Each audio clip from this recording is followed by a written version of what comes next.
E aí, pessoal, tudo bem? Professor Rude mais uma vez aqui com vocês, para a gente dar sequência, né, esse estudo que nós estamos fazendo sobre transporte através de membrana. Ó, agora a gente vai começar a estudar os transportes que vão acontecer contra um gradiente de concentração, tá? Chamamos isso de transporte ativo. Vários mecanismos estão envolvidos para movimentar substâncias de um ambiente menos concentrado para um ambiente mais concentrado, tá? Bom, aqui na lousa já tem um esquematizado ali pra gente, tá? Se você está se perguntando cadê a osmose, né? Se você já estudou nos seus livros de biologia osmose e até agora você não se deparou com nenhum vídeo, é porque vai ter um vídeo exclusivo para osmose, tá?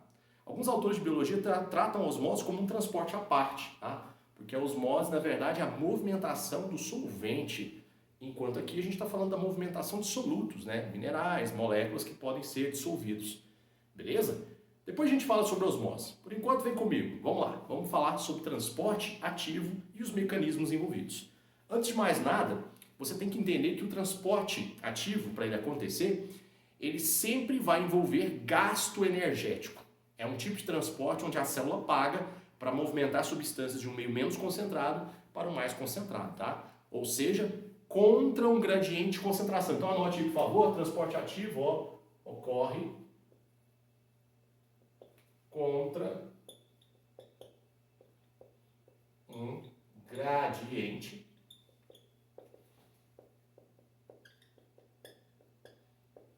de concentração. Lembra do cochetinho aqui, ó?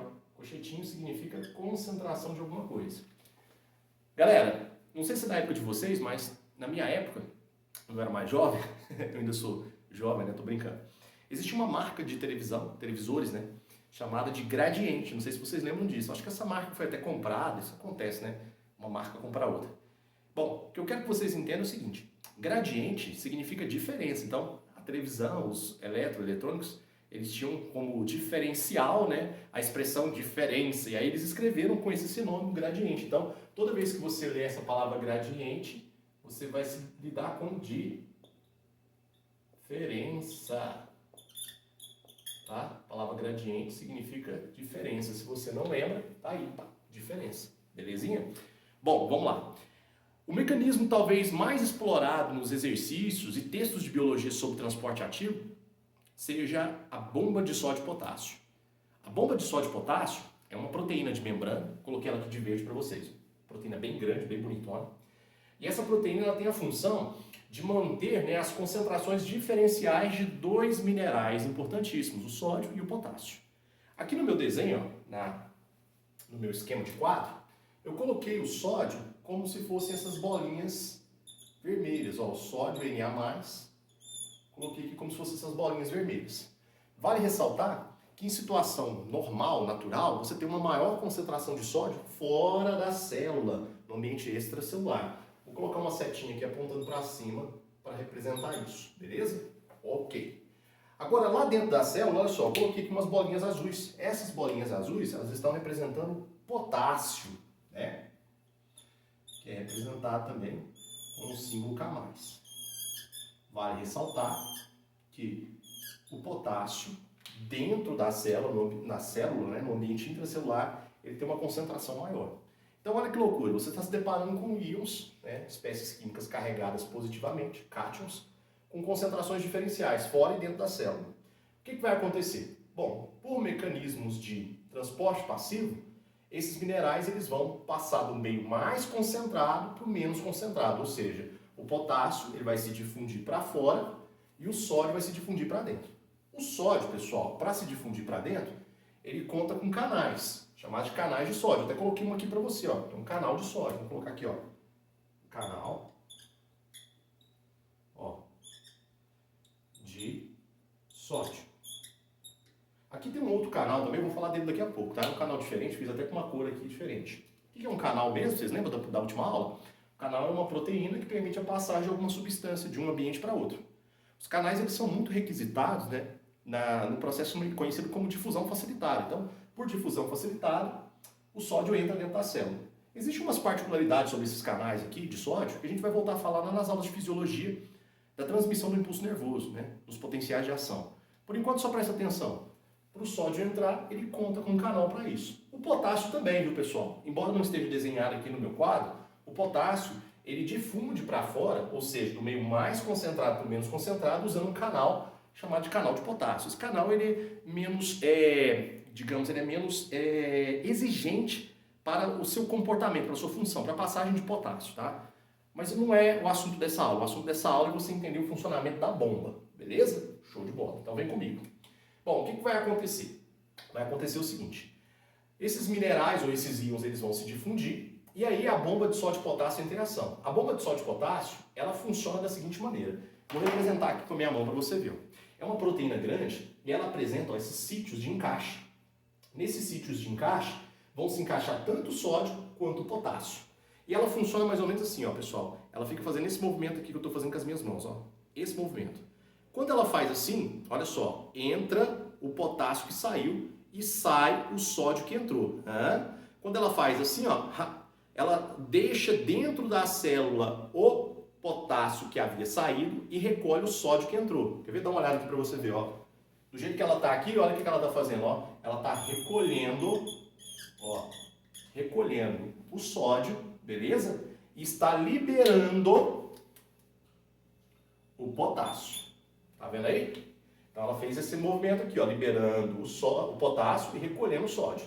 Quando ela se fechar aqui e abrir para o lado externo da membrana, para a face extracelular, aí ela vai liberar, né, o sódio que havia entrado e vai recolher quem? Vai recolher o potássio. Olha que maravilha. Show de bola, né? Então ela fica fazendo esse movimento, ó, de abre e fecha, abre e fecha.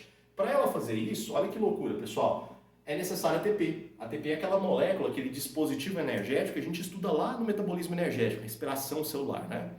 Quando essa proteína ela recebe ATP, ela modifica a sua estrutura espacial promovendo esse movimento que eu acabei de explicar para você, que permite a liberação de potássio aqui para dentro e de sódio lá fora. Fazendo isso o tempo todo, o que ela promove? Ela promove a entrada do potássio que saiu e a saída do sódio que entrou. Ficou fácil de entender? Show de bola. Não pode esquecer nunca que ela precisa do ATP para fazer isso. Ela é uma proteína ATPase. O que é uma proteína ATPase? Ela cliva, ela quebra o ATP. Tá? Quando ela quebra o ATP, libera a energia necessária para ela promover esse movimento que eu acabei de explicar para vocês. Show de bola, né? Então tá aí a proteína conhecida como bomba de sódio e potássio. Recolhendo o potássio que saiu e colocando aqui dentro, recolhendo o sódio que entrou e colocando para fora. Fazendo esses movimentos, utilizando ou gastando, né, ATP. Agora presta bastante atenção que legal. O funcionamento da bomba de sódio e potássio vai um pouco além do que vocês imaginam. Não sei se vocês já estudaram isso anteriormente, mas esse mecanismo aqui pode ser considerado como um transporte ativo primário. Associado ao transporte ativo primário, existem outros que nós chamamos de transporte ativos secundários. Beleza? Dois. Um que a gente chama de simporte e um que a gente chama de antiporte. Aqui eu coloquei duas proteínas diferentes para vocês entenderem essa bagunça. Vem comigo, ó.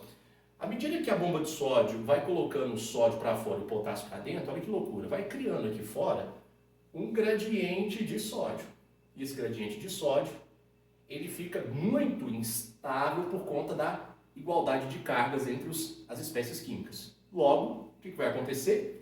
A mínima brecha de possibilidade, o sódio, ele vai adentrar para dentro da célula, igual eu estou mostrando para vocês. Ele faz isso usando um canal de sódio, desde que ele esteja aberto. Coisa que a gente vai voltar a estudar lá na fisiologia do sistema nervoso. Beleza? Então vem comigo. À medida que o sódio vai entrando, esse fluxo de sódio que vocês estão vendo aqui com a bolinha vermelha, acaba puxando outras substâncias para o interior da célula. Substâncias que acabam entrando e indo contra um gradiente de concentração. Por exemplo, essa bolinha amarela aqui, ó, que nada mais é do que a glicose. Como assim, professor? A glicose está indo contra um gradiente de concentração? Sim. Lembra na última aula que eu falei para vocês que a glicose ela tem uma dimensão grande, ela precisa de um facilitador para entrar na célula?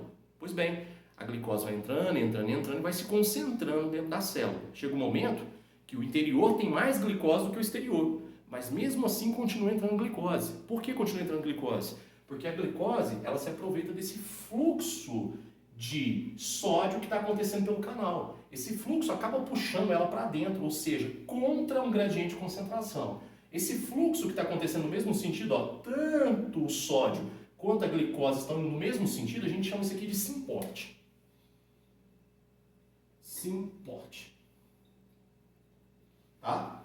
Isso aqui só é possível porque a bomba de sódio e potássio está jogando o sódio lá para fora, criando um gradiente aqui, ó, que a gente pode até chamar de gradiente eletromotriz. Por que eletromotriz? Porque tem carga elétrica e movimento, né, do sódio de fora para dentro da célula. E essa enxurrada, vou usar essa expressão, essa enxurrada de sódio que está entrando aqui, acaba levando a glicose junto aqui para dentro da célula contra o seu próprio gradiente de concentração. Olha só para você ver, aqui eu coloquei 3 bolinhas para você ver que está mais concentrado aqui dentro, e lá fora eu coloquei uma. E como está indo tudo no mesmo sentido, ó, tudo no mesmo sentido, a gente vai chamar isso aqui de SymPort. SymPort. Beleza? Vai um pouquinho além, vem comigo. Ó, como eu disse para vocês, na mínima possibilidade, o sódio, ele tenta, né, adentrar a célula. E aí eu mostrei aqui para vocês o sódio entrando por uma proteína um pouco diferente. Essa proteína aqui, pessoal, ela é um transportador de sódio, ela vai permitir que o sódio entre para dentro da célula. Mas olha que loucura, à medida que o sódio vai entrando, cria-se aqui uma energia que permite o efluxo, a saída de outra substância. Enquanto o sódio entra, outra sai, ou seja, sentidos contrários. Está entrando o sódio, está saindo essas bolinhas que eu fiz em branco. Essas bolinhas que eu fiz em branco aqui, pessoal, é o cálcio. 2 mais, o cálcio. O cálcio está indo aqui no ambiente menos concentrado, que é o interior, para um ambiente mais concentrado, que é o exterior, aproveitando aqui o fluxo de sódio. Esse fluxo aqui, ó, de sódio num sentido e o cálcio em outro. Ou seja, está rolando, né, graças a essa movimentação de sódio, um fluxo contrário de cálcio. Esse processo que você está vendo aqui a gente chama de antiport.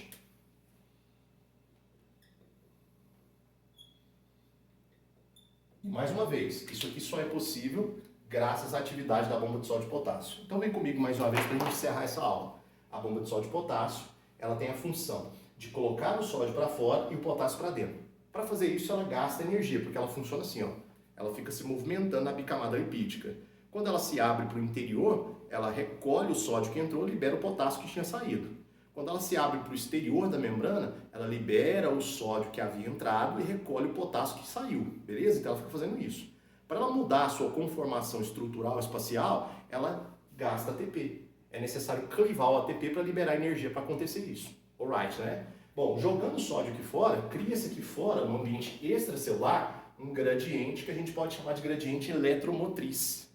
Esse gradiente é chamado de eletromotriz por quê? Porque tem elementos com carga elétrica e tem movimentação. Está movimentando aqui. Essas bolinhas vermelhas que estão representando o sódio, elas vão tentar entrar dentro da célula. E quando elas entram dentro da célula, esse fluxo para dentro da célula acaba movimentando outras substâncias.